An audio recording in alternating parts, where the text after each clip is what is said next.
Ladies and gentlemen, boys and girls, children of all ages, welcome to the seventh and final debate between Mr. Abraham Lincoln of the Republican Party and Senator Stephen Douglas of the Democratic Party. Now, if you guys have been following our broadcast of the debates these past few months, you should know what the core of these debates is. If you're tuning in or need a reminder, let me break it down for you.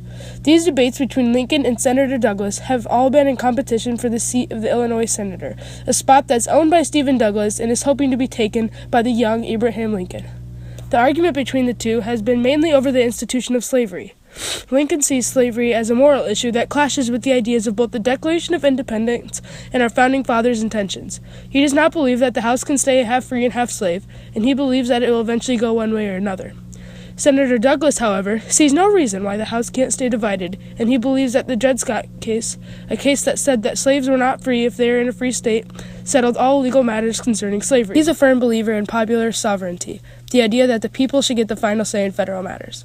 This debate in Alton tonight, folks, is the final one, and it looks like it's about to begin. So sit back, grab some popcorn, and enjoy the show. And here we go, folks. Let the debate commence. Senator Douglas, you have the floor first.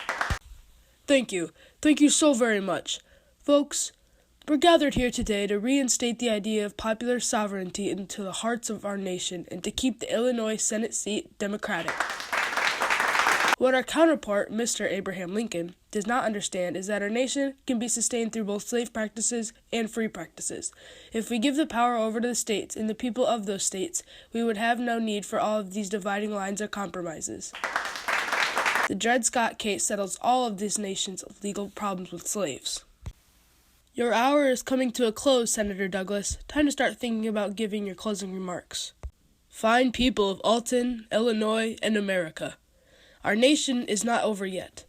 We can integrate popular sovereignty into our government, and both slave and free practices will be upheld across the nation.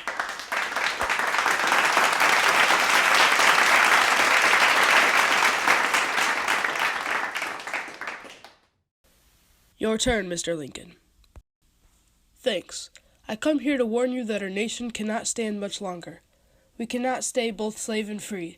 We will eventually go one way or another through the largest war this great nation has ever seen.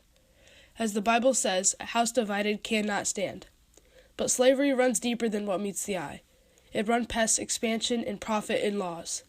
Slavery lays heavily on the nation's conscience. Slavery is morally wrong.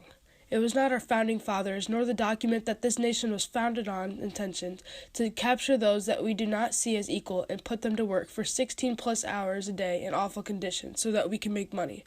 It was not their intention to rip apart families and force people to suffer beatings daily. This is the land of the free and home of the brave, where people come to find freedom and peace.